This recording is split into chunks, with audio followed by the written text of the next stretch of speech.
Cô gái tình cờ xuyên không về nhất đẳng niên đại, trở thành một kẻ cha không thương mẹ không yêu, lại còn là đứa tội nghiệp bị bà nội độc ác đánh chửi mỗi ngày. Điều tồi tệ hơn chính là cô vừa mới xuyên qua đã sắp bị bà nội độc ác bán cho lão già mang theo 3 bình dầu, kéo theo để đổi lấy sính lễ. Đây là đâu? Không phải mình đang ở ký túc xá đọc sách sao? Mình xuyên không rồi sao? Con bé Noãn à, cháu đừng nhìn Phương Kiện tuổi tác hơi lớn một chút, nhưng gia cảnh nhà anh ta tốt người cũng khá khẩm. Gả qua đó chắc chắn không lo thiếu ăn thiếu mặc. Người ta cũng nghe nói tính tình cháu tốt, nên mới chân thành muốn cưới cháu đấy. Khoản sính lễ mà bà nội cháu đòi chỉ có Phương Kiện mới đưa ra nổi thôi. Gả qua đó cháu chẳng cần phải làm gì cả. Việc nuôi gia đình cứ để Phương Kiện lo.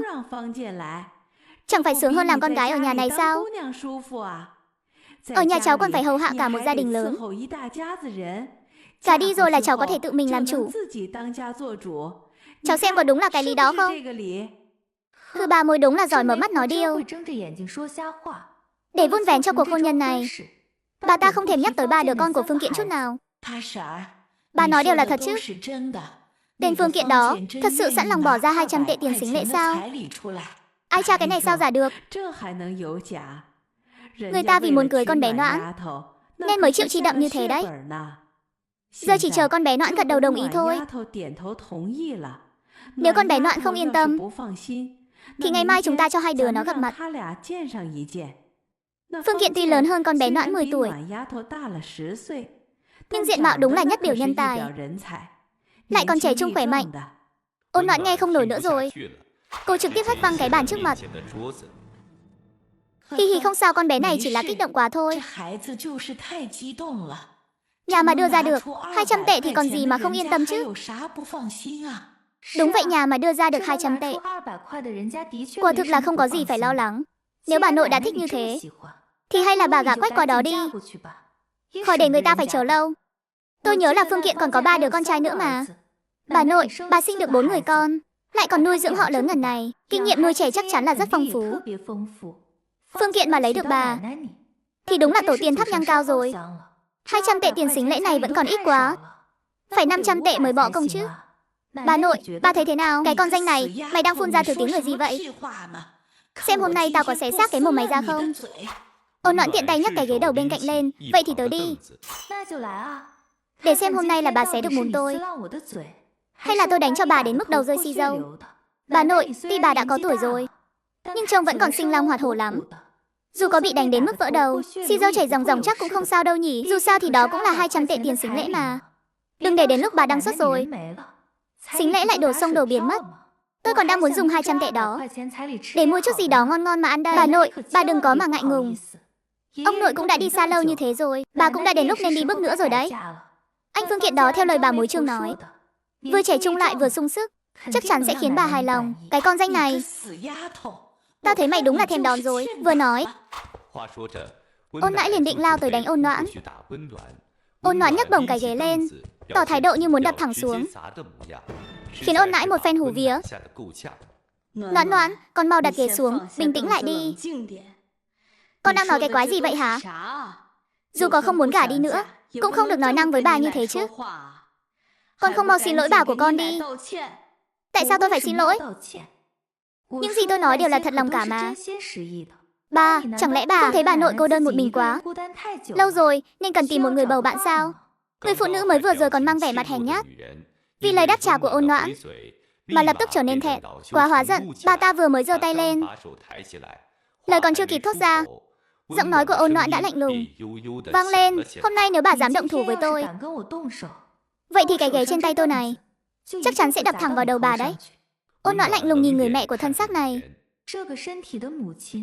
người đã dành hết tình mẫu tử cho con trai, cùng là phụ nữ mà lại coi thường phụ nữ, ngay cả con gái ruột mình sinh ra cũng coi là đồ lỗ vốn. Thực ra trước khi xuyên tới tôi cũng sinh trong một gia đình trọng nam khinh nữ rất nghiêm trọng. Từ nhỏ vì không biết nhường nhịn em trai nên không biết đã bị đánh bao nhiêu lần. Không ngờ xuyên qua đây lại vào một gia đình trọng nam khinh nữ thế này. Nhưng mà nguyên chủ nhu nhược cam chịu, Chứ tôi thì không đời nào cũng chẳng thể đi làm mẹ kế cho người ta. Cháu đồng ý. Ôn Noãn không chịu nhưng cháu chịu. Cháu đồng ý. Người vừa lên tiếng chính là ông Kiều, con gái bác cả mà bà nãy yêu nhất. Nội à, đó là 200 tệ tiền sính lễ đấy. Chắc chắn nội sẽ đồng ý đúng không? Ôn Noãn đặt cái ghế xuống đất, rồi ngồi đó xem kịch luôn. Kiều à, mày thật sự muốn gả cho Phương Kiện sao? Mày nghĩ kỹ chưa? Cháu đương nhiên muốn rồi nội. Cháu là thật lòng thật dạ mà. Đến lúc đó 200 tệ sính lễ cháu đưa hết cho nội. Cháu biết nội làm gì cũng là vì tốt cho con cháu thôi. Phương Kiện đã có thể đưa ra nhiều sính lễ như vậy, chắc chắn cũng là thật lòng thật dạ. Nếu chị Ôn Noãn đã không biết điều thì cứ để cháu đi. Không thể để nội phải đau lòng được. Đúng là tôi không biết điều thật. Nếu em gái Kiều Kiều đã tự nguyện thì đúng là tốt quá rồi. Nội cũng nghe thấy rồi đó. Là chính em Kiều Kiều tự nguyện nhé. Gả cho người tốt như vậy, nội còn đang do dự gì nữa? Mẹ mày có biết chuyện này không? Bà này đối xử tốt với Ôn Kiều, ngoài việc yêu thương Lay thì còn một lý do nữa là vì nó có một bà mẹ đanh đá. Mẹ cháu tạm thời vẫn chưa biết, nhưng gả chồng là chuyện của riêng cháu, chẳng liên quan gì đến mẹ cháu cả. Cháu đồng ý là được chứ gì bà nội. Đó là 200 tệ tiền sính lễ đấy. Bà nghĩ xem có thể lấy được 200 tệ tiền sính lễ thì có mấy nhà chứ? Bà nỡ lòng để 200 tệ này tuột mất sao? Đứng một bên hóng hớt Ôn Noãn nheo nheo đôi mắt. Ôn Kiều trong chuyện mê tiền thế sao? Mình nhớ lúc con bé đó biết Ôn Noãn gả cho một gã già 3 con. Lúc đó con mỉa mai chị ta đúng là hạng ai cũng vớ. Gả qua đó chỉ có làm trâu làm ngựa. Còn bảo 200 tệ đó chắc tích góp không biết bao lâu. Mình nhớ nó nhìn chúng một anh thanh niên trí thức thư sinh. Bác gái cả tìm đối tượng cho nó không chịu, sống chết đòi gả cho anh thanh niên kia. Cuối cùng bác gái cả không thắng nổi nó nên đồng ý giúp Ôn Kiều gả thành công. Nhưng kết cục lại không tốt lắm, vì gã đó là cha nam bỏ vợ bỏ con. Lúc có cơ hội về thành phố, hắn không do dự bỏ rơi Ôn Kiều và con, tự mình về thành. Cho nên lý do gì khiến Ôn Kiều thay đổi vậy? Lẽ nào là trọng sinh? Vì trọng sinh biết sau này Phương Kiện rất giàu, biết 3 đứa trẻ đó tương lai có tiền đồ, lại còn hiếu thảo nên mới muốn gả. Bà chị à, giờ đã thế này rồi, có gì tôi cũng nói thẳng luôn. Tình hình Phương Kiện thế nào bà cũng biết.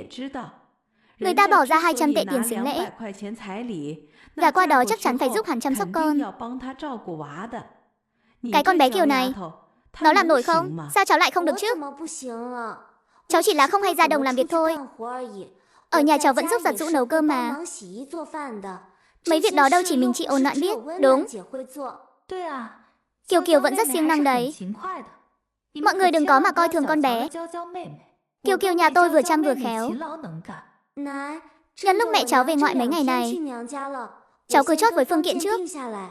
Đến lúc đó mẹ cháu không chịu cũng vô dụng. Thím Trương, giờ chúng ta nói nhiều cũng chẳng ích gì. Hay là mai thím sắp xếp cho cháu gặp Phương Kiện đi. Chỉ cần anh ta đồng ý là được rồi còn gì. Được rồi, ngày mai tôi sẽ sắp xếp cho hai người gặp mặt. Sau khi định xong thời gian, bà mối Trương liền rời đi. Ôn Đại Bác kéo Ôn Kiều đi ra ngoài. Chắc là có chuyện gì đó muốn nói, không tiện để người khác nghe thấy. Ôn Mẫu thì đi đến trước mặt Ôn Noãn. Noãn Noãn, sao con lại nghĩ quẩn thế? Kiều Kiều, người ta còn muốn được gả vào đó, sao con lại không chịu? Bà mối Trường vẫn chưa đi xa đâu. Nếu con thật sự cảm thấy tiếc nuối, muốn gả đi thì tôi có thể gọi bà ấy quay lại giúp bà. Khi lời của Ôn Noãn vừa dứt, một âm thanh cũng đồng thời vang lên trong đầu cô. Ôn Noãn vừa mới xuyên không đến, đã sắp bị bà nội độc ác đem bán cho. Lão già có 3 bình dầu kéo theo để lấy sính lễ. Cô chẳng nói chẳng rằng trực tiếp bật lại. Không ngờ lại vô tình kích hoạt hệ thống thất đức. Chào ký chủ. Hệ thống thất đức hân hạnh phục vụ. Phát hiện ký chủ có lời nói mang tính thất đức cao. Nhận được 5 điểm thất đức. Điểm hiện tại là 5. Khi người khác muốn dùng đạo đức bắt chẹt ký chủ, ký chủ có thể vứt bỏ đạo đức, nói những lời thất đức, làm những việc thất đức. Khi điểm đạt 100, nền tảng giao dịch sẽ mở ra. Khẩu hiệu của chúng ta là chỉ cần không có đạo đức thì đạo đức không thể bắt chẹt được chúng ta. Ký chủ hãy ghi nhớ và nỗ lực nhiều hơn. Đây chẳng lẽ là bàn tay vàng? Vạn lần không ngờ mình cũng có bàn tay vàng đấy. Nhưng với hoàn cảnh hiện tại của mình, xem ra cũng khá hữu dụng. Tuy nhiên, mình cũng không phải hạng người quá thất đức. Chỉ cần không đến chọc vào mình chắc chắn sẽ không vô cớ phát điên. Nhưng nếu có kẻ dám chọc mình, Noãn, con nói hưu nói vượn cái gì thế? Trong mắt con còn có người mẹ này không hả? Hừ. Người mẹ này của nguyên chủ khi đối mặt với Ôn Nãi thì khép nép. Nhưng khi đối mặt với nguyên chủ, bà ta lại thay đổi bộ mặt. Dĩ nhiên là không rồi. Nếu trong mắt tôi mà có người mẹ như bà, thì tôi còn có thái độ này sao? Bà cũng đừng lôi chuyện khác ra nói với tôi nữa. Tôi không còn là Ôn Noãn của trước kia đâu. Cũng không nghe lời như cô ta. Dự tính trước đây của bà đều không có tác dụng với tôi đâu. Cho nên đừng mong tôi sẽ chu cấp cho bà và con trai bà. Điểm thất đức cộng 7, điểm thất đức cộng 2, điểm thất đức cộng 2.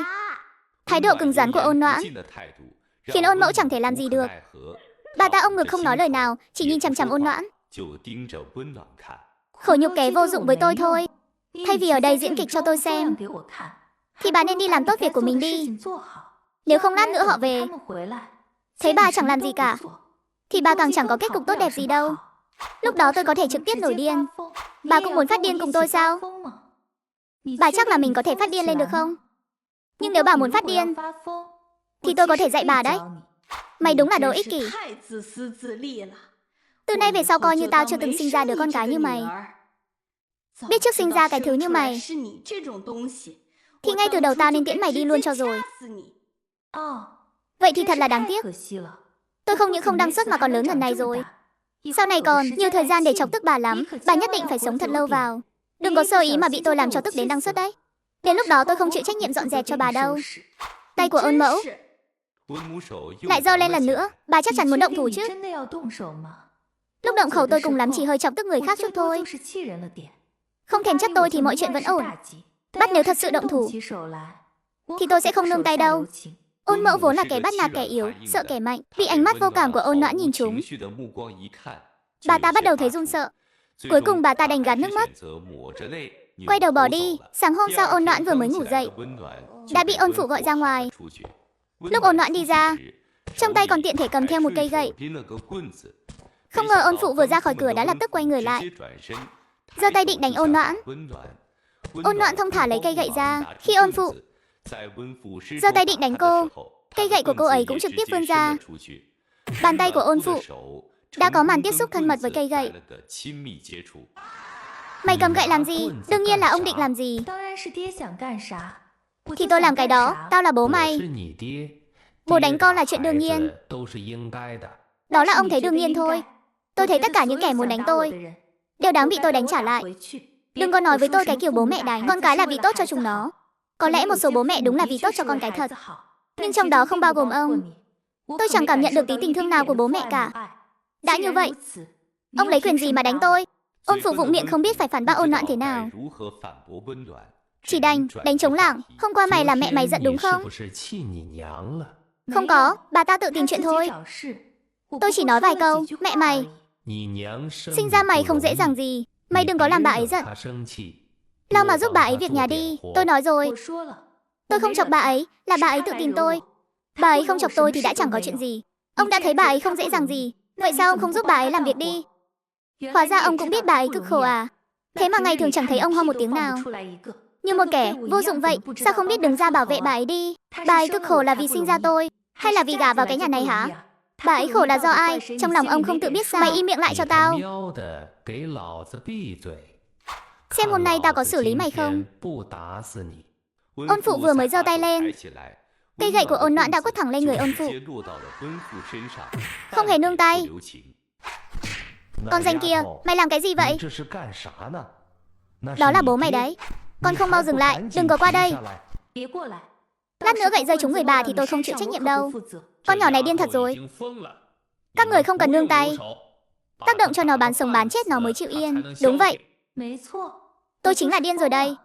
Tôi phải xem rốt cuộc là ai xử lý ai bán sống bán chết. Ôn Nãi vừa ra ngoài thấy Ôn Noãn như thế này, nhịp thở cũng dồn dập hơn. Con nhỏ đó điên rồi, đến cả bố nó mà cũng dám đánh. Bà qua đó làm gì? Bà mau đi gọi đại đội trưởng đến đây. Tôi muốn phân gia với nó, phân gia. Chắc là điên thật rồi, sao tự dưng con bé lại phát điên như vậy? Noãn Noãn, con làm gì vậy? Đó là bố con mà. Sao con lại có thể đánh bố mình chứ? Con làm thế này là bất hiếu đấy. Ôn mẫu định chạy lên thì lại bị giữ lại. Người giữ bà lại chính là con trai Ôn Chí 12 tuổi của bà. Mẹ đừng qua đó, chị ấy điên rồi, chắc chắn sẽ đánh luôn cả mẹ đấy. Bố da dày thịt béo mà. Bị đánh mấy cái cũng không sao đâu, nhưng mà chị giỏi thật đấy. Đến cả bố mà cũng dám đánh. Ước gì em cũng lợi hại được như chị. Khóe mắt Ôn mẫu vẫn còn vương lệ. Nghe thấy lời này, bà không thể tin nổi. Bà nhìn con trai mình với vẻ ngỡ ngàng. Cuối cùng bà không kìm được mà tát nó một cái. Đó là bố con mà, có phải con đánh bố đâu. Sao mẹ lại đánh con? Chồng bà đang bị đánh ở đó mà bà không vào can. Ở đây đánh cháu nội tôi làm cái gì? Ôn mẫu không dám cãi lại Ôn nãi. Lúc nãy định xông qua cũng chỉ là dựa vào chút bốc đồng trong lúc kinh hãi thôi. Thấy bộ dạng hung dữ của Ôn Noãn, bà cũng không dám qua. Ta hồi đó không nên sinh ra mày. Đáng lẽ nên tiễn mày đi sớm cho rồi. Sinh ra cái thứ gì không biết. Tôi có muốn ông bà sinh tôi ra không? Lúc sinh tôi ra ông bà có hỏi ý kiến tôi không? Nếu có lựa chọn, tôi cũng chẳng thèm làm con gái ông. Ông nói đúng lắm. Lẽ ra lúc đó ông nên xử lý tôi luôn đi. Để giờ tôi khỏi phải bị các người đem đi bán. Một cô gái đàng hoàng như tôi lại bị các người vì 200 tệ xính lễ mà bán cho một lão đàn ông đã có 3 đứa con nhiều nhóc. Tôi mới bao nhiêu tuổi chứ? Mà đã phải gả đi để làm bảo mẫu nuôi 3 đứa con cho người ta rồi. Lúc làm những chuyện này, các người có từng hỏi xem tôi nghĩ gì không? Lúc đó tôi chỉ hận không thể đăng xuất luôn cho xong. Tôi chẳng biết mình sống trên đời này có ý nghĩa gì nữa. Chẳng phải ông muốn tiễn tôi đi sao? Tới đây. Có giỏi thì ông xử lý tôi luôn đi này. Nói xong 2 câu cuối, Ôn Noãn khóc trông càng chân thật hơn. Đó là ý thức cảm xúc còn sót lại của nguyên chủ. Tất cả đều là những uất ức của nguyên chủ. Nguyên chủ chất vấn rằng rõ ràng đều là con gái. Em Kiều lại được mẹ cưng chiều không phải làm việc. Còn tôi mỗi ngày phải làm bao nhiêu việc. Làm bao nhiêu là việc, bác gái cả đối xử tốt với em Kiều. Nhưng mẹ chỉ biết nói với tôi là mẹ mệt mẹ khổ. Nói sau này em trai ra đời phải nhường nhịn em. Mẹ không có bản lĩnh lại còn yêu người. Sau này đều phải dựa vào tôi đã rất nghe lời hiểu chuyện. Chỉ cần việc gì làm được tôi sẽ không để mẹ phải làm. Nguyên chủ đã nói rất nhiều. Ngoài những lời trực tiếp nói ra, còn có những lời trong đầu chưa nói. Chỉ nói cho Ôn Noãn, nghe này, tôi chẳng muốn gả cho Phương Kiện chút nào. Chẳng muốn nuôi con cho anh ta tẹo nào. 3 đứa trẻ đó chẳng nghe lời chút nào. Vốn dĩ trong bụng tôi từng có một đứa con của mình, nhưng lại bị chúng cố tình đẩy ngã. Đứa con trong bụng tôi đã bay màu rồi. Liệu nó có nghĩ là mẹ nó cố tình bỏ nó không? Mỗi lần nói với mẹ chỉ biết bảo tôi phải nhẫn nhịn. Nói là nhà Phương Kiện điều kiện tốt. Nói là nuôi 3 đứa trẻ kia khôn lớn thì cũng giống như con ruột của mình thôi. Nói nếu tôi không theo Phương Kiện thì còn theo được ai? Thà rằng cứ theo Phương Kiện, nhưng làm sao có thể giống như con ruột của mình được. Đứa con chưa kịp chào đời của tôi đáng thương biết bao. Nó thậm chí còn chưa được nhìn mặt mẹ một lần. Tôi thực sự chịu đủ cái cuộc sống này rồi. Nhưng tôi đúng là quá vô dụng, quá yếu đuối. Tôi không dám nghĩ sau khi phản kháng sẽ ra sao. Chắc chắn sẽ bị người ta chỉ trỏ. Mẹ chắc chắn cũng sẽ mắng tôi tè tát. Bố chắc chắn sẽ tác động vật lý tôi. Tôi thực sự rất sợ. Cảm ơn cậu, thực sự cảm ơn cậu. Cảm ơn cậu cho tôi biết hóa ra tôi còn có thể phản kháng. Hóa ra phản kháng cũng không đáng sợ đến thế. Mặc dù rất xin lỗi cậu, nhưng tôi thực sự không muốn quay lại đây nữa. Tôi phải đi rồi, tất cả những chuyện này chỉ có thể để cậu tự mình gánh vác thôi. Tạm biệt. Nguyên chủ nói lời tạm biệt xong liền biến mất luôn. Ôn Noãn im lặng một lúc, tránh ra hết nào. Đại đội trưởng tới rồi. Đại đội trưởng, cuối cùng ông cũng tới rồi. Anh phải đứng ra làm chủ cho cái thân già này. Tôi muốn phân gia. Tôi muốn tống cổ cả nhà thằng nhị trụ ra ngoài. Con danh đó điên thật rồi. Hôm nay nó dám tác động cả bố nó, mai kia chắc nó dám xử luôn cả bà già này. Tôi già cả thế này rồi, chẳng chịu nổi mấy trò hành hạ đó đâu. Phải phân ra ngay. Con Kiều mà gả cho Phương Kiện thì sẽ có 200 tệ tiền xính lễ đấy. Tuyệt đối không được chia cho chúng nó. Ôn này tính toán hay thật. Nhưng ôn phụ là người đầu tiên không đồng ý. Ông ta ngẩn ra một lúc, rồi lao thẳng đến trước mặt bà nội Ôn, quỳ sụp xuống một cái. Mẹ ơi là mẹ. Sao mẹ lại đòi phân gia chứ? Con không muốn. Không phân ra đâu, ôn phụ đường đường là đàn ông. Vậy mà lúc này lại ôm chân bà ôn khóc bù lo bù loa. Bà ôn chán ghét cực kỳ. Ôi dao cái đồ của nợ này. Mau buông bà già này ra, tôi không quan tâm. Con nhất định không phân ra, mẹ vẫn còn ở đây mà. Sao có thể chia nhà được chứ? Noãn Noãn chỉ là dạo này đầu óc không tỉnh táo thôi. Sau này chắc chắn nó sẽ không thế nữa. Noãn Noãn, con mau nói gì đi chứ? Ôn Noãn nhìn sang người mẹ, đang tỏ vẻ sợ hãi nhu nhược không có chính kiến. Đúng là không thể nhìn mặt mà bắt hình dong, muốn phân ra, nhưng lại không muốn ra mặt. Cũng chẳng muốn để ôn phụ nói xấu mình. Nếu người bị lợi dụng không phải là tôi đã vỗ tay khen ngợi rồi đấy. Có điều, trước đó tôi cũng rất muốn dọn ra riêng. Nhưng sau khi nghe những lời của nguyên chủ vừa rồi, tôi thấy tạm thời chưa nên phân ra thì hơn. Ôn Noãn giữ im lặng. Những người khác bàn tán xôn xao về chuyện vừa xảy ra. Ôn phụ thì lại gào khóc thảm thiết. Bà ôn thấy mất mặt nên đứng đó mắng ông ta. Cảnh tượng lúc này chẳng khác gì 500 con vịt đang kêu bên tai. Tất cả im miệng hết cho tôi. Nhị trụ, ông đường đường là đàn ông. Khóc lóc thế này không thấy nhục à?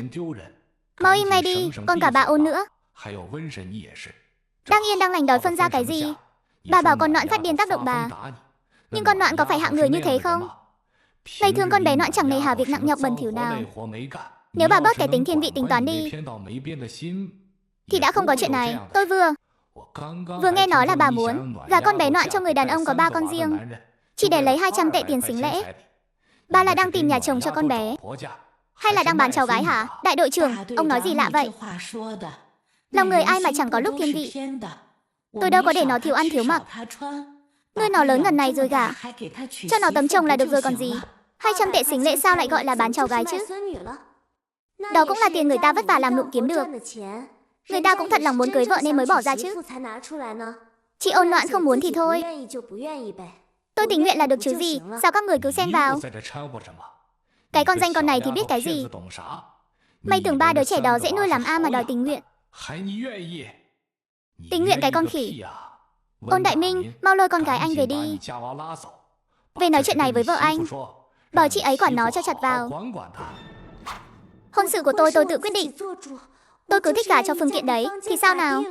Đó là ý muốn của con bé. Sao các người lại quản rộng thế? Bác cả Ôn và 2 anh trai của Ôn Kiều đến giờ mới biết chuyện này, đều thấy thật không thể tin nổi. Lúc tôi không muốn thì bà nội đâu có nói thế này. Bà rốt cuộc là vì thiên vị em Kiều Kiều nên mới nghe theo ý muốn của em ấy, hay là vì không nỡ bỏ qua 200 tệ sính lễ kia? Lời này của Ôn Noãn đối với bác cả Ôn và 2 anh trai Ôn Kiều chẳng khác nào đổ thêm dầu vào lửa. Mẹ nghĩ gì vậy? Nhà mình thiếu tiền hay sao? Con trai mẹ làm lụng còn ít chắc. Sao mẹ có thể dương mắt nhìn Kiều Kiều nhảy vào hố lửa hả mẹ? Kiều Kiều còn nhỏ chưa hiểu chuyện. Mẹ lớn tuổi thế này rồi mà cũng không hiểu chuyện sao? 200 tệ đó dù có nhiều đến mấy thì 3 đứa trẻ kia đâu có dễ nuôi. Phương Kiện lại không còn cha mẹ. Kiều Kiều ngày thường chẳng làm lụng gì, tự chăm sóc mình còn chưa xong mà đòi nuôi con cho người ta. Chú ba, bà nội tất nhiên biết em Kiều Kiều không nuôi nổi mấy đứa trẻ đó rồi, cho nên ngay từ đầu bà đã muốn bán tôi đi rồi. Ngày nào tôi cũng làm đủ mọi việc trong cái nhà này. Kết quả cuối cùng thì bà nội cũng chỉ muốn bán tôi đi để kiếm sính lễ thôi. Mọi người bây giờ vẫn còn bênh vực con Ôn Kiều. Lúc bà nội muốn bán tôi đi, mẹ tôi còn khuyên là điều kiện nhà Phương Kiện tốt lắm. Tôi đã không đồng ý. Chẳng biết mẹ đã nói gì với ông ấy. Ông ấy liền gọi tôi ra định tác động vật lý. Tôi làm lụng vất vả mỗi ngày mà chẳng nhận được lời tử tế nào. Vậy thì chi bằng tôi làm loạn luôn cho rồi. Ôn Noãn hiện giờ chỉ muốn thấy nhà họ Ôn đại loạn, không còn kết cục thảm khốc, cứ náo loạn lên là được. Sở dĩ nhà họ Ôn vẫn ở chung là vì có nguyên chủ để bóc lột, nên vẫn luôn là một đại gia đình, chưa từng có chuyện phân ra. Hai nhà Ôn đại bác và Ôn tam thúc có lẽ họ không có ý định bóc lột nguyên chủ, nhưng khi bà nội bóc lột con bé, lợi ích có được thì họ vẫn hưởng thụ. Một cách thản nhiên, họ sẽ vì Ôn Kiều phải gả cho Phương Kiện mà thấy bà nội quá đáng. Nhưng lúc nguyên chủ ngậm đắng nuốt cay gả đi, họ lại chẳng nói lấy một lời giúp con bé. Trước đây họ là mẹ hiền con hiếu, sau này thì chưa chắc đâu. Nhà chúng ta không phải loại bán con gái, dù có đưa bao nhiêu sính lễ cũng vô dụng thôi. Chú ba, sao chú lại nói lời khó nghe như vậy? Thế nào gọi là bán con gái chứ? Cháu tự nguyện gả đi, người ta cũng tự nguyện đưa tiền. Chuyện đôi bên tình nguyện sao lại gọi là bán con gái được? Ôn Kiều nói đúng đấy. Chuyện đôi bên tình nguyện sao lại gọi là bán con gái hả mẹ? Sao anh lại hét to thế? Làm người ta sợ muốn chết. Đại đội trưởng à? Chỗ chúng tôi không có chuyện gì nữa đâu. Anh có việc gì thì cứ đi bận đi. Chúng tôi đi làm ngay đây. Việc quan trọng nhất lúc này vẫn là chuyện 200 tệ sính lễ kia.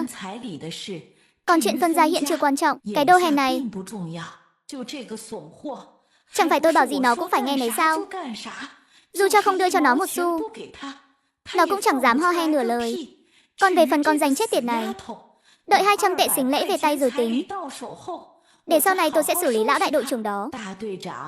Chỗ chúng tôi thực sự không có chuyện gì nữa rồi. Toàn là chuyện trong nhà cả, cũng chẳng phải việc gì lớn. Đừng để làm lỡ giờ công việc của ông.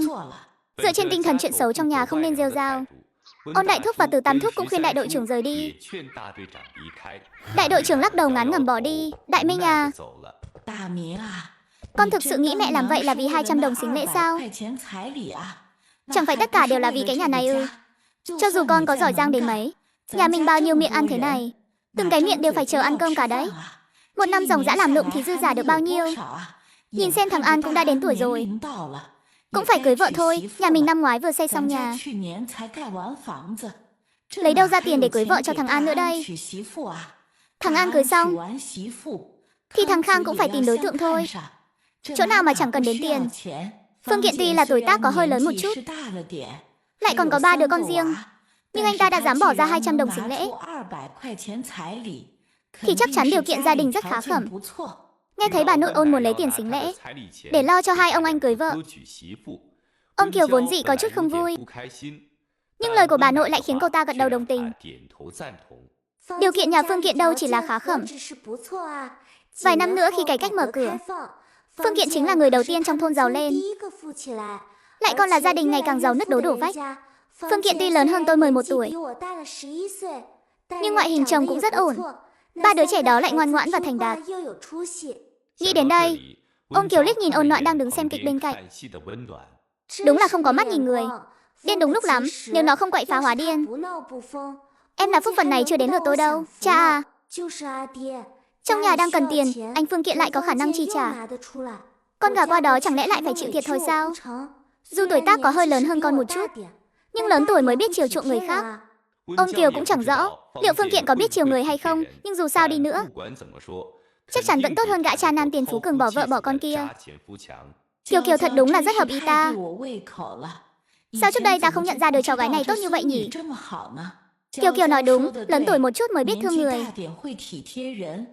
Tuy là 3 đứa trẻ kia hơi khó nuôi một chút, nhưng làng mình với làng của Phương Kiện gần thế, chẳng lẽ không thể giúp con bé Kiều để mắt tới một chút sao? 3 đứa trẻ đó, đứa nhỏ nhất cũng đã 4 tuổi rồi, cũng đến lúc biết chuyện rồi đó thôi. Kiều không cần tốn quá nhiều tâm sức đâu. Gả qua đó chắc chắn là cái số hưởng phúc rồi. Chẳng phải 3 đứa nhỏ chỉ khó nuôi lúc còn bé thôi sao? Lớn rồi thì cần gì phải nuôi nữa chứ? Chỉ cần điều kiện gia đình tốt. Đứa trẻ lớn rồi cũng chẳng khó nuôi đâu. Đến lúc đó cô đừng có mà. Đừng thấy Kiều hưởng phúc lại bảo tôi thiên vị không cho cô gả. Bản thân không có cái phúc đó để mà hưởng, lại còn đầy phúc khí đi. Đến lúc đó đừng có thấy người ta sống tốt mà lại ghen tị, đỏ mắt với con bé Kiều đấy nhé. Bà nội, bà hoàn toàn có thể yên tâm. Tôi tuyệt đối không bao giờ ghen tị với em Kiều đâu. Bà không bắt tôi gả, tôi cảm ơn bà còn không kịp nữa là. Làm sao tôi có thể nói bà thiên vị được chứ? Tôi ở đây thật lòng gửi lời chúc em Kiều được như ý nguyện. Hy vọng cô nói được làm được. Lợi hại thế nào tôi cũng đã nói với các người rồi. Nhà Phương Kiện thực chất là hố lửa thôi. Hắn ta chẳng phải người tốt lành gì đâu. Cô đã nôn nóng muốn nhảy vào hố lửa đến thế. Tôi ngoài chúc phúc ra thì còn biết nói gì nữa đây. Nên là cứ tôn trọng cái sự tự đăng xuất của các người vậy. Đừng có ra ngoài làm hại người khác nữa. Ôn Nãi và Ôn Kiều kể tung người hứng, khiến bác cả Ôn bắt đầu do dự. Thôi được rồi. Chuyện này cũng không thể quyết định ngay lập tức được. Mấy người các người còn tụ tập ở đây làm gì? Không ra đồng làm việc, định chờ hít khí trời mà sống à? Mặc dù bây giờ không phải vụ mùa bận rộn, dù ra đồng một ngày chỉ được 5 công điểm, nhưng công điểm có ít thì cũng là tiền đồ cả. Bác cả Ôn mím chặt môi, cũng không thể thốt ra được những lời chém đinh chặt sắt ngăn cản việc gả đi như lúc nãy. Ông ta quay đầu, không nói lời nào mà bỏ đi. Chú ba Ôn cùng vợ của ông ta cũng đi theo sau. Ôn An và Ôn Khang không giống bác cả Ôn. Đang lúc tuổi trẻ khí thịnh, bọn họ vẫn chưa thể chấp nhận việc dùng sính lễ của em gái để cưới vợ. Không có tiền thì không cưới nữa. Đợi lúc nào có tiền rồi tính sau. Em cũng không vội. Em không vội, dù sao thì bất luận thế nào Kiều Kiều không thể gả cho lão già đó được. Gì mà lão già chứ, người ta mới có 28. Sao lại là lão già được? Ôn Khang, mày nói năng có thể tử tế chút không? Con nói có gì không lọt tai chứ? Lớn hơn mày bao nhiêu tuổi, sao lại không phải lão già được? Dù sao con cũng không đồng ý. Mày mà còn quậy nữa tao đi tìm bà nội, để xem lúc đó mày còn dám quậy không. Khang à, con đừng có làm loạn nữa. Chuyện tốt của em gái con đừng có phá hỏng. Người ta 28 tuổi đang lúc trai tráng. Lão già với chả không lão già. Chuyện tốt gì chứ? Con thấy là hố lửa thì có, con trai tráng cái gì? Con thấy chính xác là lão già, lão già, lão già. Một lão già còn dắt theo 3 cái bình dầu kéo theo. Tôi thấy em nói rất đúng. Người lớn hơn chúng ta nhiều tuổi như vậy vốn dĩ là một lão già rồi, huống hồ lão già này còn dắt theo 3 đứa con. Đó không phải bình dầu kéo theo thì là gì? Rõ ràng là hố lửa. Chúng ta mới bao nhiêu tuổi chứ? Gả qua đó là thành mẹ người ta luôn, lại còn là mẹ của 3 đứa trẻ nữa. Thế không phải hố lửa thì là cái gì? Nghe nói con trai lớn nhất của hắn đã 8-9 tuổi rồi. Em trai ruột của tôi cũng mới 12. Đại quý nhà chủ ba cũng mới có 8 tuổi. Kết quả gả vào nhà hắn là thành mẹ đứa trẻ 8 tuổi luôn. Đây không phải hố lửa thì là gì? Đây chính là một cái hố lửa cực lớn. Tôi thà phát điên cũng không muốn nhảy vào đó. Chị họ, chị nói không sai đâu. Đúng là một cái hố lửa cực lớn. Nói gì cũng không được nhảy vào. Ôn Noãn, mày không nói thì không ai coi mày là người câm đâu. Mày không muốn thì im mồm đi, bộ im là hẹo à. Cái con nhỏ chết tiệt này, suốt ngày chỉ toàn phun lời thối tha. Có phải mày thèm đòn rồi không? Tôi là người. Sao mà biết phun lời thối tha được? Bà nội à, nếu bà biết thì biểu diễn cho tôi xem đi, để tôi còn được mở mang tầm mắt. Còn về chuyện thèm đòn hay không, bà nội, nếu bà thấy bộ xương già của mình còn gánh nổi thì tôi cũng chẳng ngại đâu. Sự thật tuy khó nghe, nhưng nó vẫn là sự thật. Nếu bà thật sự không muốn nghe thì tốt nhất nên làm người điếc đi. Như vậy thì sẽ không nghe thấy mấy lời thật lòng khó lọt tai nữa. Ôn Noãn thấy Trương Môi Bà đang dẫn Phương Kiện đi tới. Thím Trương, thím đến rồi đấy à. Vị bên cạnh này chắc là anh Phương Kiện nhỉ? Không ngờ thím lại đưa anh ta đến thật đấy. Tôi chính là Phương Kiện, là gã đàn ông già nua, là hố lửa mà cô vừa nói. Phương Kiện là nam chính, xét về ngoại hình thì đúng là cũng thuộc dạng ưa nhìn. Nhưng dù có trông bảnh bao thế nào đi nữa cũng không chê được bản chất là một người cha vô trách nhiệm, luôn dung túng cho lũ trẻ hư. Không ngờ anh cũng biết tự lượng sức mình đấy. Em gái Kiều Kiều, nghe thấy chưa? Người ta tự thừa nhận mình là ông già, là hố lửa rồi đấy. Mày vẫn nhất quyết muốn đâm đầu vào đó sao? 200 đồng tiền sính lễ kia dù có nhiều thế nào cũng không đáng để nhảy vào hố lửa đâu. Ôn Kiều, tốt nhất là em đừng quậy nữa. Ôn Khang, anh im miệng đi. Em muốn gả cho anh ấy không phải vì 200 đồng sính lễ đó. Cho dù không có sính lễ em cũng nguyện ý. Em chính là thích anh ấy. Em chính là muốn gả cho anh ấy. Dù là hố lửa em cũng cam tâm tình nguyện nhảy vào. Cái đồ ngốc này có thể biến đi cho khuất mắt không? Anh ta dám nói tay chuyện tiền sính lễ ra luôn. Là mình trông cứ như gả đi chỉ vì đóng tiền sính lễ vậy. Cứ thế này thì làm sao để lại ấn tượng tốt được đây? Nếu không phải vì Phương Kiện còn ở đây, ta nhất định phải lên cào nát mặt mày ra. Phương Kiện thật sự bị lời nói của ông Kiều làm cho kinh ngạc. Ánh mắt anh ta chuyển từ Ôn Noãn sang ông Kiều. Ông Kiều thẹn thùng cúi đầu xuống. Cái con nhỏ này, mày nói liên thuyên cái gì thế? Cái gì mà không cần sính lễ? Như thế là không được. Sính lễ là bắt buộc phải có. Đã chốt 200 là không thiếu một xu. Mày thích nó á? Ông Kiều, tao thấy đầu mày bị lửa đá rồi thì có. Trước đây mày đã gặp người ta bao giờ đâu mà bảo là thích. Con chưa thấy mặt mũi bao giờ. Ngoài việc thích 200 đồng sính lễ ra thì mày còn thích được cái gì ở anh ta nữa? Hơn nữa, rõ ràng lúc trước mày với cái tên Chi Thanh, tên họ Triệu gì đó. Ông Kiều lập tức biến sắc vì kinh hãi, chẳng còn thiết giữ hình tượng tốt với Phương Kiện nữa. Cô ta lao thẳng về phía Ôn Khang. Thằng khốn mày câm miệng ngay cho tao. Tao nói toàn sự thật, sao tao phải câm miệng? Đầu mày bị lừa đá nên không tỉnh táo rồi. Tao sẽ làm cho mày tỉnh ra. Ôn Khang cũng không phải dạng vừa. Hai người lao vào tần nhau túi bụi. Ánh mắt của Phương Kiện lại từ Ôn Kiều chuyển sang nhìn Ôn Noãn. Tại sao cô lại không đồng ý? Là vì thấy 200 đồng sính lễ quá ít sao? Tôi có thể đưa cô 300 đồng xính lễ. Cô thấy thế nào? Ái cha. Cái này được, cái này tốt. Đừng đứng ngoài này nữa. Đi thôi, vào nhà nói chuyện. Vào nhà nói chuyện, tôi thấy chẳng ra làm sao cả. Đã biết mình là lão già rồi. Biết rõ tình cảnh bên đó là hố lửa mà vẫn bắt tôi nhảy vào. Tôi bị lửa đá vào đầu. Hay là bị cửa kẹp đầu rồi? 300 đồng đúng là nhiều thật đấy. Muốn dùng 300 đồng tìm một cô gái trẻ về làm trâu làm ngựa hầu hạ anh. Hầu hạ cả 3 cái bình dầu kéo theo anh mang tới. Là mẹ kế cho 3 cái bình dầu đó sao? Anh tính toán giỏi thật đấy. Anh nhìn tôi giống kẻ ngu lắm sao? Mẹ kế ư? Ai thích làm thì đi mà làm. Hẹo tôi cũng không làm. Ôn Noãn mỉa mai hắn là lão già. Khi nói là hố lửa thì hắn thấy bình thường. Nhưng khi nói 3 đứa trẻ là bình dầu kéo theo, đôi lông mày của hắn không kìm được mà nhíu lại. Ôn Noãn, cô nói năng cho tử tế chút đi. Mấy đứa nhỏ, ngoan ngoãn thế sao qua miệng cô lại thành bình dầu rồi? Hơn nữa người ta đưa nhiều xính lễ như thế, hoàn toàn là thành tâm thành ý, cho dù cô không đồng ý thì cũng chẳng cần nói lời khó nghe vậy. Chính hắn nói những lời vô liêm sỉ trước. Chẳng lẽ tôi lại không được đáp lại mấy câu khó nghe sao? Hơn nữa tôi nói không phải sự thật à? Phụ nữ mang theo con thì bị gọi là bình dầu kéo theo. Thế sao đàn ông mang con theo lại không phải bình dầu? Chẳng phải đều như nhau cả sao? Có khác gì đâu. Đã vậy thì gọi là bình dầu có gì sai? Tất nhiên là không đúng. Vì người đàn ông còn kiếm tiền nuôi gia đình. Cả qua đó cũng không cần cô nuôi con. Sao lại gọi là bình dầu kéo theo được? Đàn ông kiếm tiền nuôi nhà. Em gái ông Kiều à? Cô quên mất giờ là thời đại nào rồi sao? Địa chủ chẳng còn nữa rồi.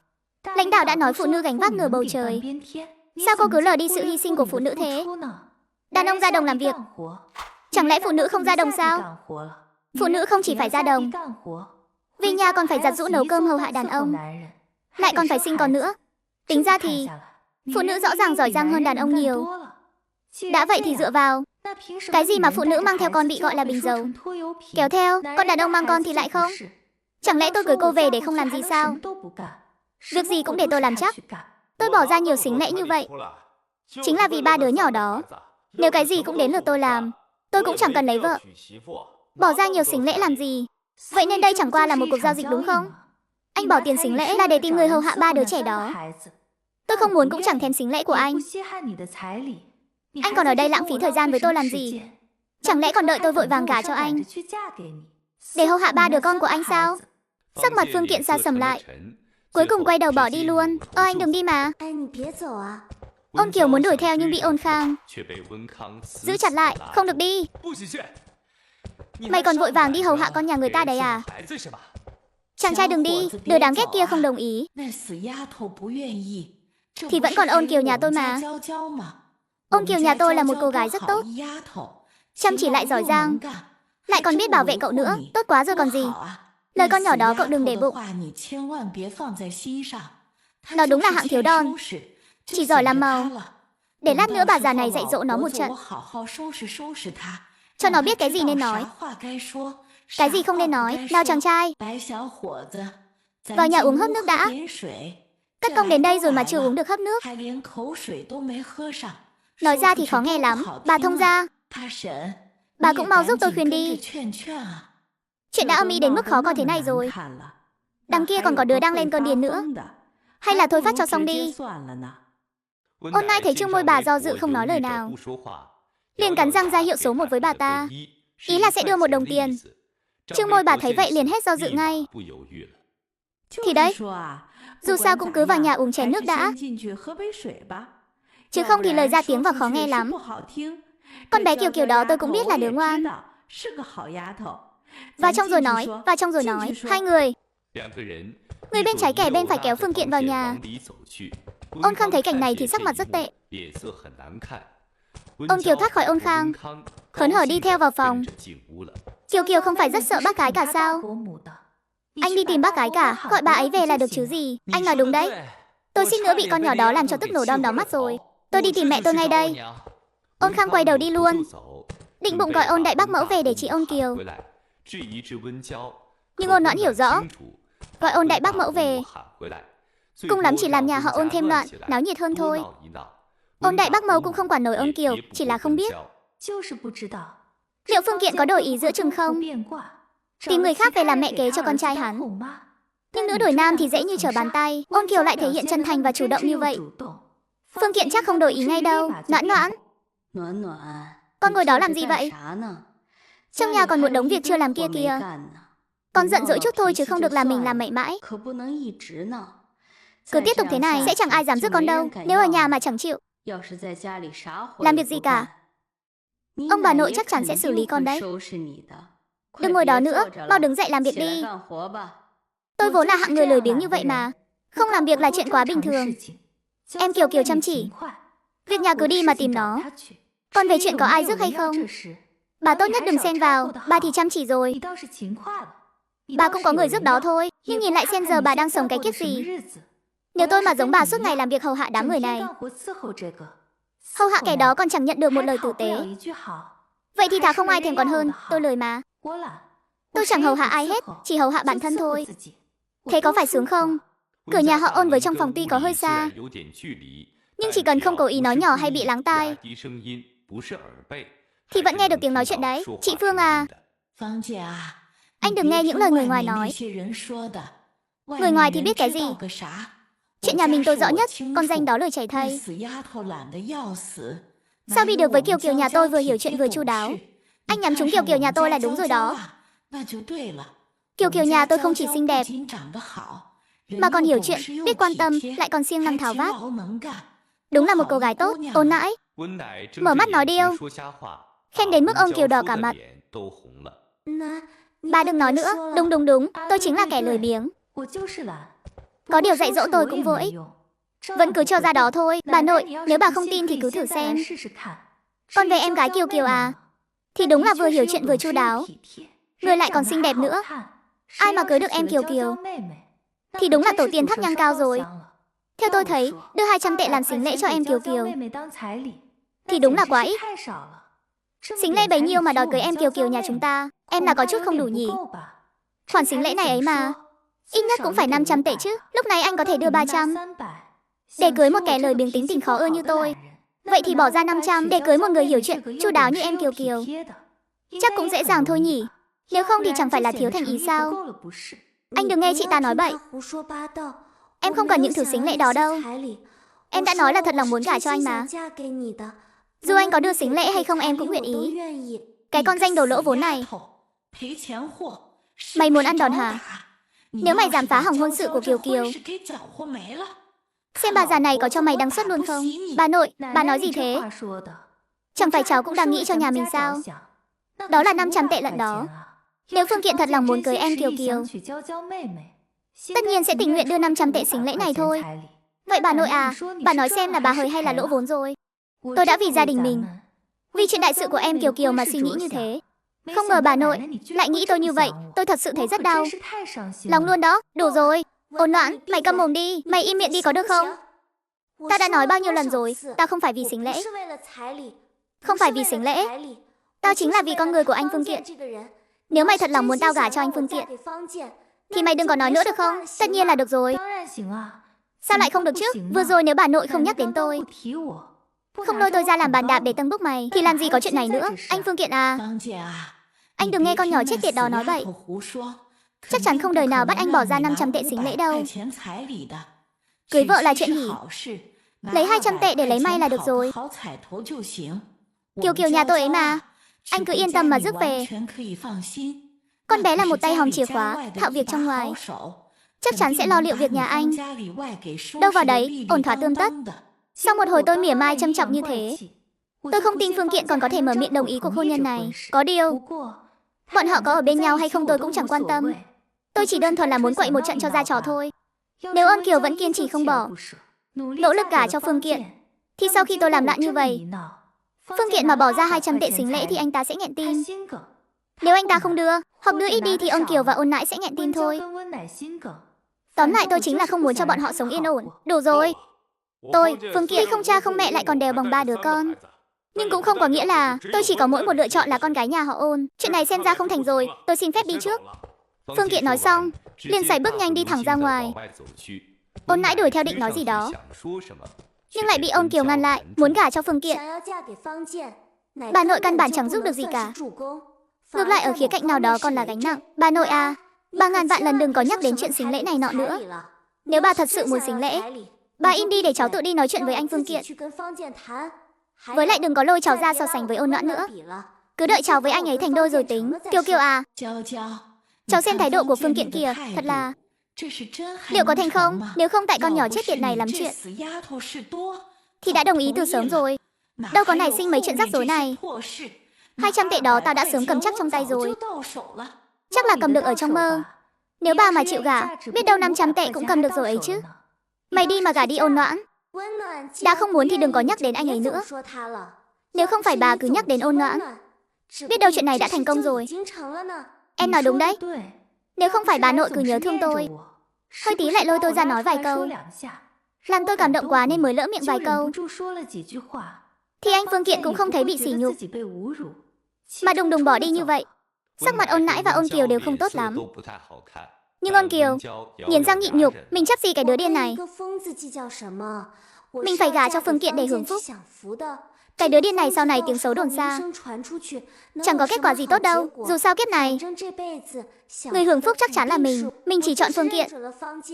Ngoài anh ấy ra cháu không gả cho ai hết. Kiều Kiều à, cháu nhìn thái độ của Phương Kiện xem, liệu có thực sự thành được không? Anh Phương Kiện chắc chắn sẽ đồng ý thôi thím Trương. Thím đừng có vội giới thiệu cho anh ấy nhà khác. Cháu nhất định sẽ khiến anh ấy đồng ý. Thím yên tâm. Đợi đến lúc cháu với anh ấy thành đôi, cháu nhất định sẽ biểu thím phong bì thật lớn. Thím tác thành cho cháu đi. Cháu chỉ thích anh Phương Kiện, chỉ thích mỗi anh ấy thôi. Cháu cũng không để thím đợi lâu. Thím cứ đợi khoảng 5-6 ngày. 5-6 ngày sau mà anh ấy vẫn không đổi ý thì thím hãy giới thiệu người khác cho anh ấy, được không? Ôi trời, được. Vậy thím đợi thêm vài ngày. Nếu thật sự không được thì cũng đừng trách thím nhé. Thím cứ yên tâm đi, chắc chắn không trách thím đâu. Hai đứa cháu chắc chắn sẽ thành. Thím cứ đợi nhận phong bì lớn đi. Trước môi bà không tin lời hùng hồn của ông Kiều. Bà ta cười gượng gạo rồi vội vàng rời đi. Mày tốt nhất đừng có gây chuyện với tao. Tao là người mong em Kiều gả đi nhất đấy. Làm sao tao có thể gây chuyện với mày được chứ? Chỉ là ông Kiều à, mày liệu mà trông chừng bà nội cho kỹ. Nếu bà ấy cứ tiếp tục hạ thấp tao để tâng bốc mày lên thì tao không bảo đảm mình sẽ làm ra chuyện gì đâu. Ôn Kiều sắc mặt xa sầm hừ lạnh một tiếng. Cô ta không nói gì, lặng lặng đi ra ngoài luôn. Ôn Noãn thản nhiên ra trước cửa sưởi nắng. Bên tai vẫn là tiếng bà nội đang lầm bầm chửi rủa. Mẹ à, bà cũng đừng có nhìn tôi nữa. Giá như bà cứng rắn lên một chút thì đã chẳng đến mức bị người ta chỉ tận mặt mà chửi. Bà nhìn xem bà đã làm bao nhiêu việc cho cái nhà này. Nhìn lại thái độ của bà nội đối với bà đi, rồi nhìn sang thái độ của bà ấy với bác cái cả và thím ba. Bà thua kém họ ở chỗ nào chứ? Bà chẳng thua kém gì họ cả. Thứ họ có bà cũng có, việc họ làm bà cũng làm. Nhưng tại sao đãi ngộ dành cho bà lại là tệ nhất? Nếu thực sự phải nói là khác ở đâu thì chắc là do người đàn ông của bà, và cả do bản thân bà quá nhu nhược. Ôn Noãn nói xong, hai người đằng kia im lặng trong chốc lát. Ôn Mâu đã thu hồi lại ánh mắt, lúc này chỉ biết cúi đầu không nói lời nào. Cũng chẳng ai biết bà ấy nghe xong những lời này thì đang nghĩ gì. Nhưng Ôn Nãi nghe thấy thế thì lập tức nổi trận lôi đình, cái bụng không biết điều. Đẻ ra cái đồ lỗ vốn này thì thôi đi, giờ cái đồ lỗ vốn này còn bị điên nữa, chẳng làm được tích sự gì, chỉ giỏi nói bậy. Bà xem cách làm mẹ của bà đi. Cũng chỉ có thằng hai nhà tôi là không chê bai bà. Con không mau cút đi làm việc đi. Chậc. Đúng là có một số người chỉ giỏi cái thói bắt nạt kẻ yếu. Nếu tôi nhớ không lầm, lúc bác cả cưới bác gái cả, ông nội vẫn còn sống, đúng không? Nghe nói bà nội vốn chẳng ưa gì bác gái cả, vì bác ấy nổi tiếng đanh đá khắp vùng. Nhưng ông nội lại thấy tính cách đó rất tốt, nên đã trực tiếp chốt đơn luôn. Lúc đó nghe nói bà nội còn làm loạn một trận, rốt cuộc cũng không cãi lại được ông nội. Xem bác gái cả lợi hại chưa kìa. Bà nội dù không thích bác ấy lắm, cũng chẳng làm gì được bác ấy cả. Tại sao lại thế nhỉ? Chẳng phải vì bác gái cả tự mình cứng cỏi sao? Bà nội không chỉ bó tay với bác ấy, đôi khi đối mặt với bác gái cả còn phải nhượng bộ nữa. Cho nên là người ấy mà phải tự mình cứng rắn lên. Nếu tự mình không cứng rắn như thím ba, người tuy không cứng lắm, nhưng bù lại chú ba thích thím ấy mà. Chú ba thích thím ba, có chuyện gì cũng sẽ bảo vệ thím ấy. Cho dù có ngày chú ba thay đổi, không muốn bảo vệ thím ấy nữa thì thím ba cũng không chịu uất ức đâu. Vì sao ư? Vì sau lưng thím ba có nhà ngoại tốt. Mấy người anh trai, anh họ nhà thím ấy, đủ để bà nội phải nếm mùi rồi. Xem ra, bà nội đúng là kiểu bắt nạt kẻ yếu sợ kẻ mạnh. Trước đây tôi bận rộn suốt ngày, việc gì cũng làm, mà chẳng được một câu tử tế. Giờ tôi làm loạn lên thì bà nội lại chẳng dám đụng vào tôi. Thời tiết này ngồi đây phơi nắng, thật là thoải mái, làm loạn đúng là tốt thật đấy. Hesi, mẹ nói xem, hồi đó bà nội rốt cuộc là nhìn trúng điểm gì ở mẹ vậy? Ôn Noãn càng nói, sắc mặt ôn nãi càng khó coi. Còn ôn mẫu thì cúi gằm mặt, chẳng biết bà ấy đang nghĩ gì trong lòng. Người có toan tính riêng như ôn mẫu, tôi không tin bà ấy không nghe lọt tai đâu. Nghe lọt tai mới tốt, nghe rồi thì sau này mới có khả năng làm loạn lên. Làm loạn lên thì hay biết mấy. Làm loạn lên rồi, cái nhà vốn đồng lòng hút máu nguyên chủ này mới tan đàn xẻ nghé, sau này nhà họ Ôn chắc chắn sẽ trở thành chuyện lúc trà dư từ hậu quả khắc vùng này. Mày lao mà làm việc cho hẳn hoi. Đợi tao về mà mày vẫn chưa dọn dẹp xong việc nhà, xem tao xử lý mày thế nào. Đừng tưởng già này nhiều tuổi rồi là không trị được mày nhé. Tao còn có con trai và cháu trai đấy. Cái nhà này chỉ cần già này còn sống ngày nào thì không đến lượt mày ngồi lên đầu tao đâu. Ôn Nai nói mấy lời này tuy là nhìn ôn mẫu, nhưng ý tứ trong lời nói lại mang tính cảnh cáo ôn Noãn. Sau khi ôn Nãi đi rồi, ôn mẫu rốt cuộc cũng chịu ngẩng đầu lên. Nhìn tôi làm gì? Thế lời tôi nói có lý lắm sao? Nên muốn cứng rắn lên để phản kháng bà già đó à? Môi ôn mẫu mấp máy, cuối cùng vẫn cúi đầu xuống. Chậc chậc chậc. Noãn Noãn, con đi đâu đấy? Bà cứ lo tốt việc của mình đi.